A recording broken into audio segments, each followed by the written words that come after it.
The sun was setting over Bellariva by the time I reached Carmen's cafe. From the outside, it looked as quiet as ever, but inside, I found Carmen cleaning like her life depended on it. Maria! Oh, don't mind all of this. If Helena finds one speck of dust in here, I'll never hear the end of it. Carmen seemed pleased to see me, but I sensed the fidgeting tension beneath each sweep of her mop. Trying to live up to the standards of someone like Helena seemed like an impossible task. I hope you didn't mind fixing the camera for her. She was furious when it broke. I really need this to go well. If she doesn't lend me the money, I don't know how long I can keep this place going. Carmen led me to a back room, where she'd laid out the components of what looked like a neon sign. I had this made when I first opened the cafe, but I'm hopeless with electronics. So there was supposed to be a sign outside. This might explain the lack of customers. I'd like to put it up before Helena gets here. Can you give it a try?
I think the whole thing is supposed to light up.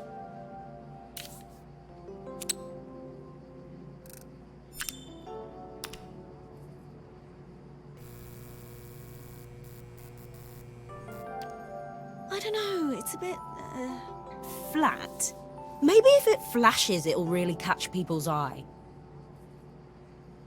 Great idea! I think I have a spare part that could do that.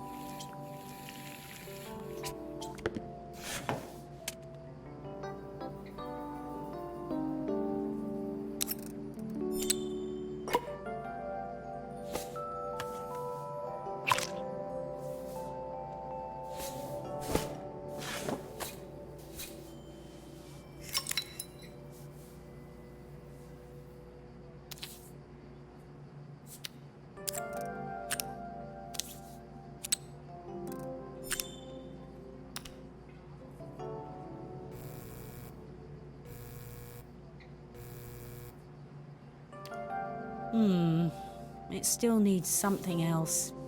Maybe we can add one of these.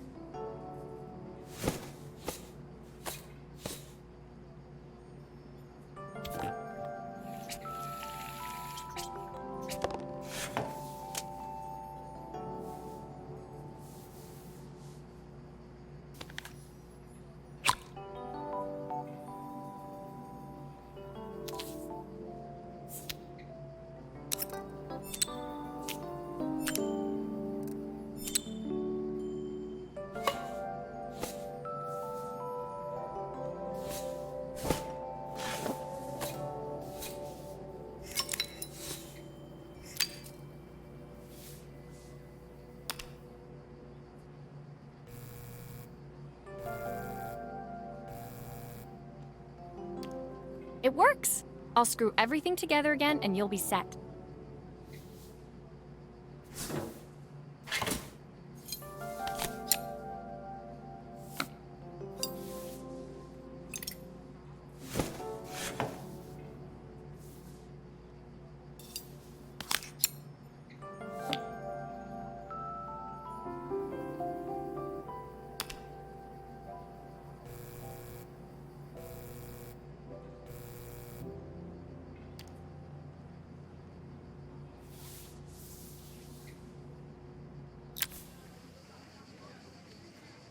The sign fixed, we headed outside and mounted it carefully over the cafe door.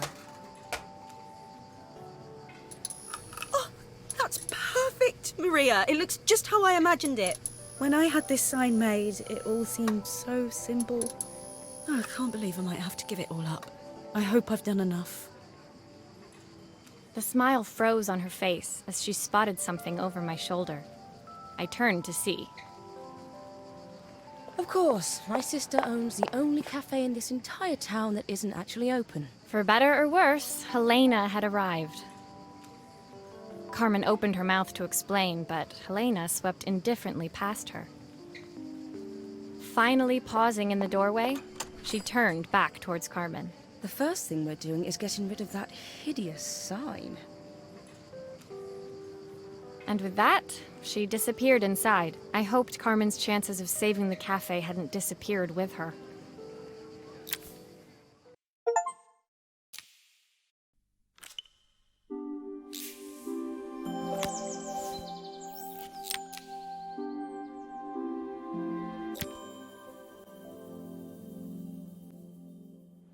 It was the day before the festival, and the whole town was busy getting ready. I had more work than I knew what to do with. When Joseph called with another job, I was craving the cool quiet of his and Izzy's seafront house. I'd barely reached their front door when I heard someone calling me. Psst. Maria, I need your help. Quickly, it's top secret. It was Izzy, peeking out from the side of the house. She beckoned for me to follow her. She led me through to a beautiful, unruly garden overflowing with flowers of every color. Nestled among them was a playhouse, its doorway almost completely obscured by a towering rose bush. You have to squeeze past it and breathe in real small, like this. Izzy took in a big gulp of air and crawled through the gap and into the playhouse. I hadn't planned on crawling in the dirt today, but the life of a repairwoman never did run smooth. On the table inside, there was an electronic toy. Not exactly the usual stock in my parents' antique shop. I had an accident. I didn't do it on purpose or anything, but it won't turn on anymore. Can you fix it for me?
Do grown-ups play games as well?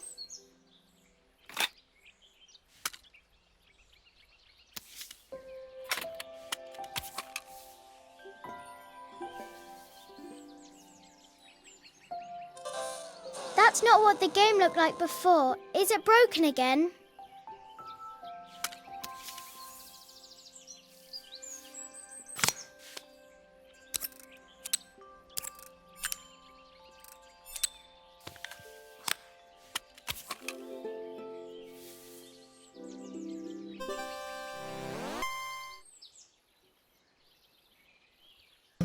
you show me how to play? I tried before, but it was so hard.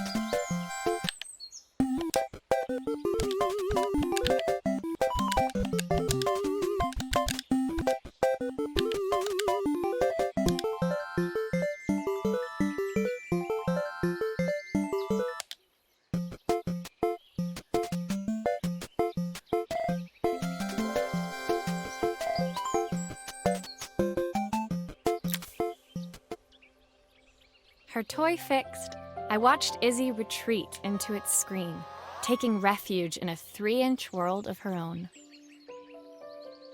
Well, I'd better head inside. Your dad is waiting for me. Please don't tell him about the game. He'll think I broke it on purpose. Why would he think that? Because, well, I kind of dropped it really hard at the wall. Izzy looked down, scuffing her shoes on the worn floor of the playhouse. My dad said I have to go to this stupid festival tomorrow and put on a stupid dress, and I don't want to. All he cares about is working. He never wants to see me unless it's for his job. I'm not going. He can't make me.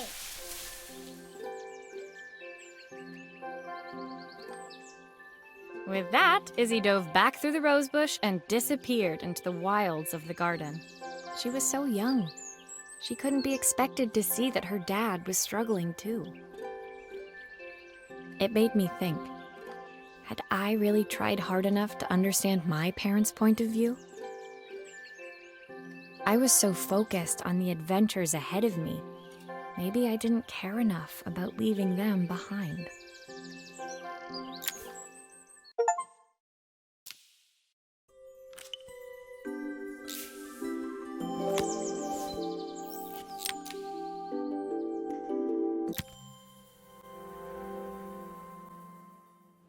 Leaving Izzy hiding in the garden, I walked around to the front of the house and rang the doorbell. It was only then I noticed my favorite overalls covered in grass stains. I scrubbed desperately, but it was too late. Maria, what are you doing? What happened to your clothes? I was, repairing a lawnmower. How unusual. Well, do come in. The job I've got for you is a little more delicate. Totally embarrassed, I walked into an orderly room filled with papers and ledgers. So this was his office. You must be so busy getting ready for the festival. Are you looking forward to it? Of course. It's traditional for the mayor to judge food from every cafe and restaurant in town. I'll be declaring the best chef in Bella Riva by this time tomorrow. Speaking of which... He unclipped the watch from his wrist and very carefully handed it to me. I'll have a tight schedule to follow, but my watch stopped working a while ago. Could you see if you can make it tick again?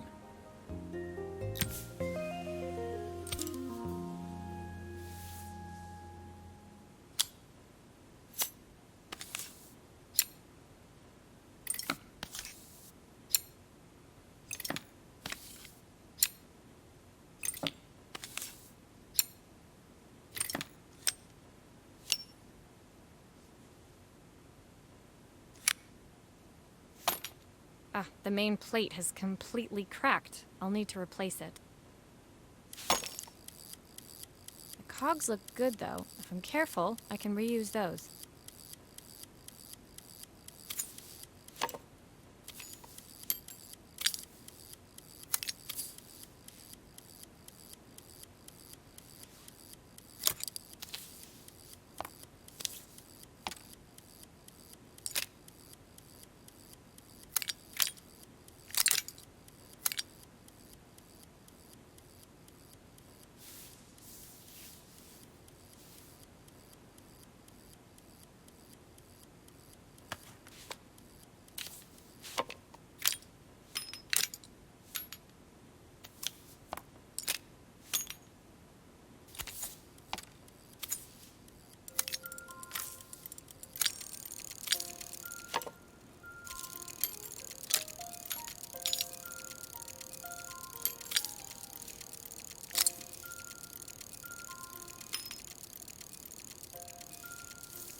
Are you sure it will all fit back together?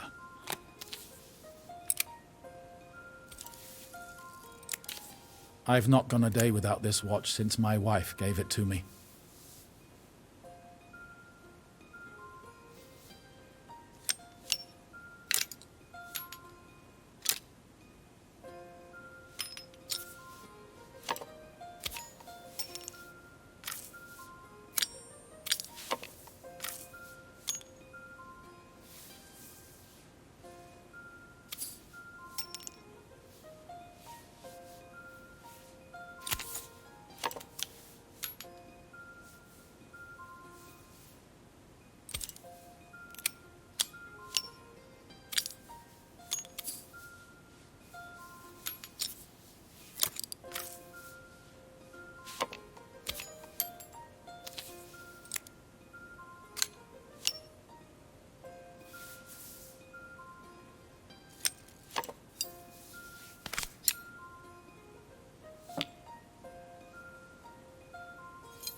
There's still a part I need to attach. Where does it go?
As I handed the watch back to Joseph, my fingers traced over the engraving on the back.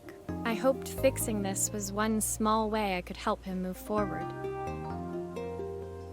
I can't believe it's working, Maria. Thank you. My wife was a brilliant woman. Feeling this ticking on my wrist, it makes me feel like she's still here. Watches measure minutes and hours like they're infinite. I didn't know we had so little time. Even with Isabel, I barely see her. And when I do, she acts like she hates me. Just then, the phone rang. Even when he was at home, his work was never done. Sorry, Maria. I have to take this. I'll see you at the festival tomorrow.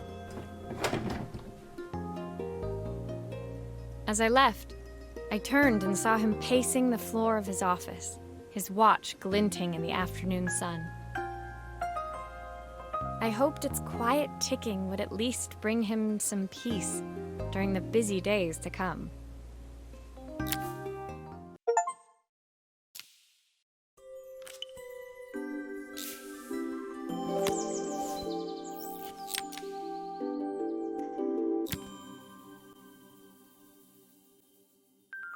When my last job of the day brought me to Carmen's apartment, the door was opened by someone I didn't expect to see, Helena.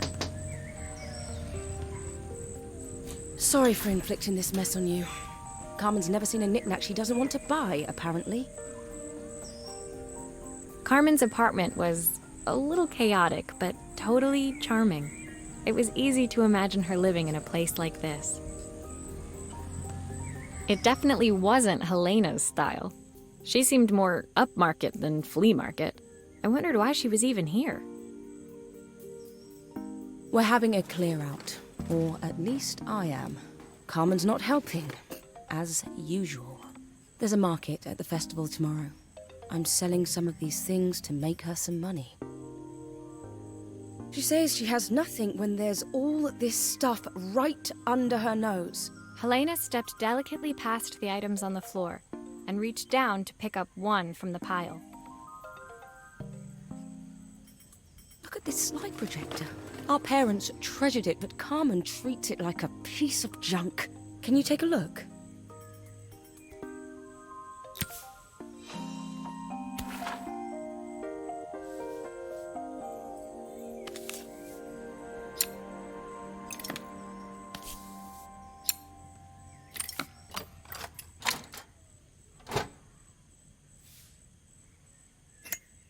That light bulb is completely Okay. smashed. I'll need to redirect the light to the lens at the top for the projector to work.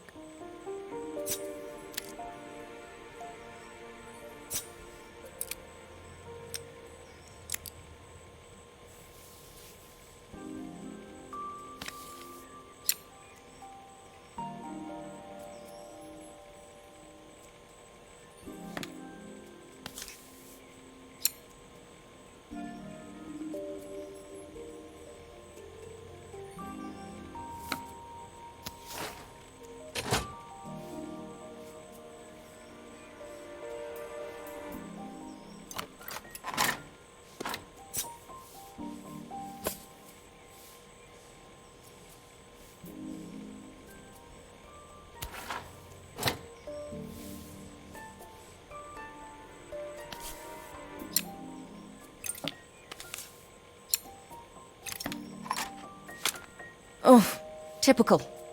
Carmen's even managed to get a slide stuck in here.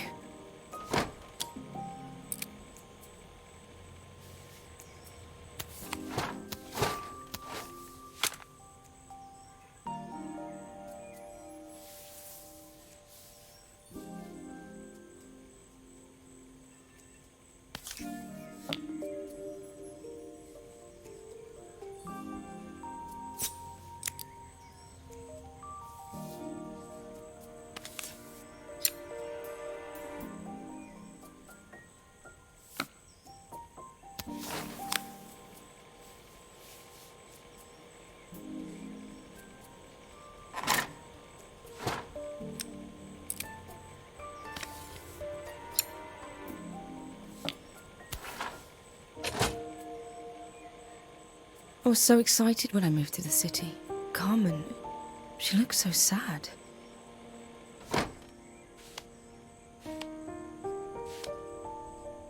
Here's the clicker you'll need to attach.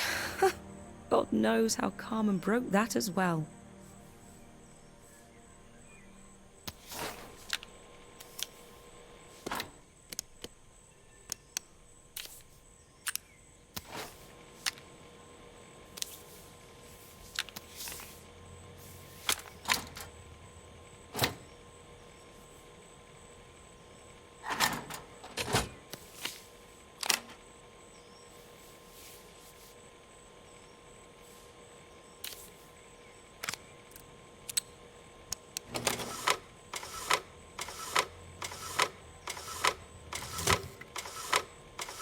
I should make sure I screw everything back together.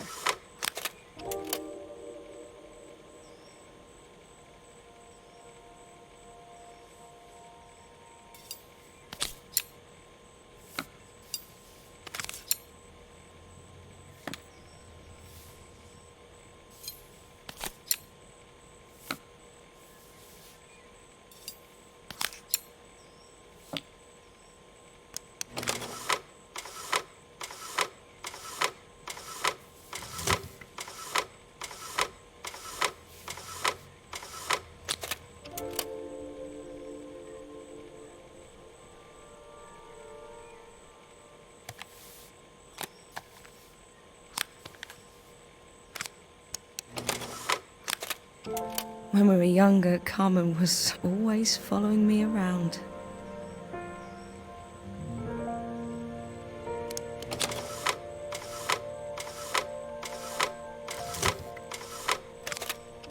I suppose she looked up to me.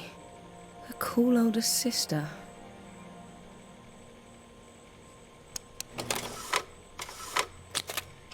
She used to ask me when I was coming home, but I was always too busy.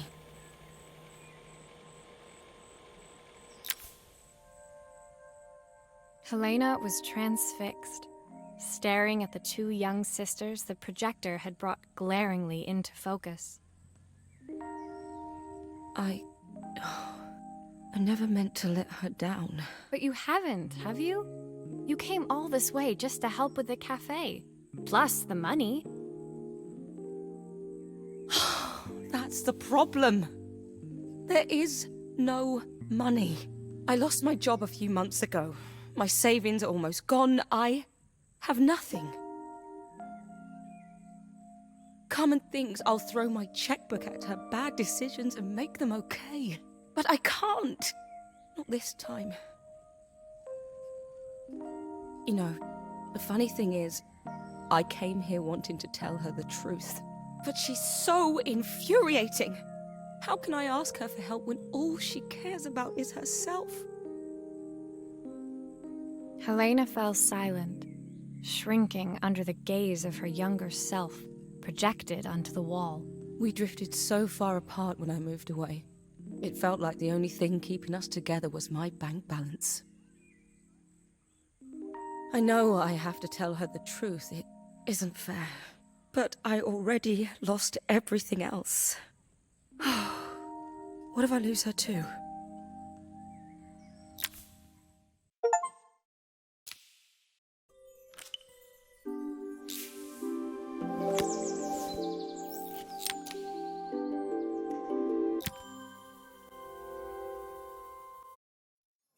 The day of the festival finally came, and after all my hard work, I was ready to put down my tools and pick up a fork. The smell as I entered the main square was incredible. Each stall was selling food even more delicious than the last. The competition would start any minute. Most stall holders were waiting anxiously for the mayor to pay them a visit. All of them, that was, except Carmen, who was still frantically chopping vegetables and stirring pots. Maria! Thank God you're here. Can I ask you the world's biggest favour? Helena was supposed to help me run the stall today, but she never turned up. Probably too ashamed to show her face. I can't believe she lied to me. Carmen was stirring so furiously she was in danger of tipping the pot over altogether. The mayor will be here any minute for the judging, but I'm almost out of my special. She wasn't really going to ask me, was she? Not on my day off. I have a stove ready to build and everything. Can you set it up and make me a spare batch?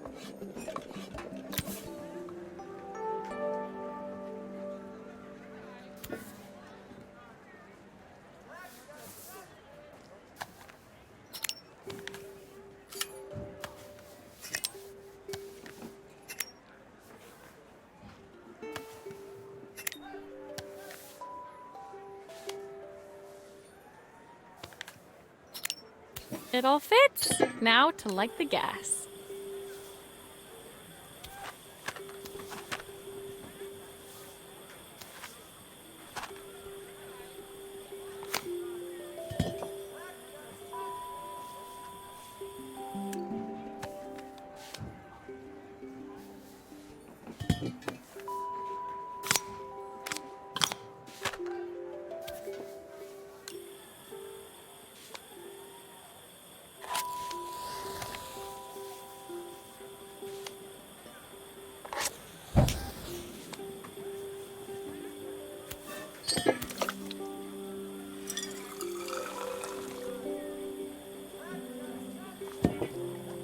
I think that pot is really boiling now. Smells great, if I say so myself. Here are the ingredients that Carmen's given me. What to add first?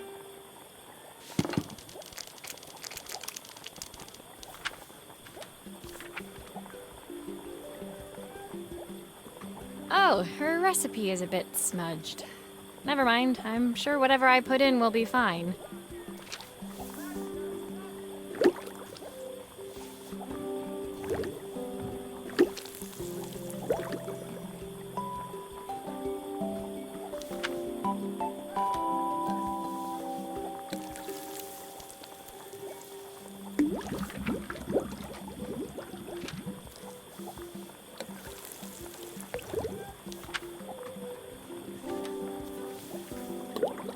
That looks good. I'll scoop a spoonful when I'm ready to serve.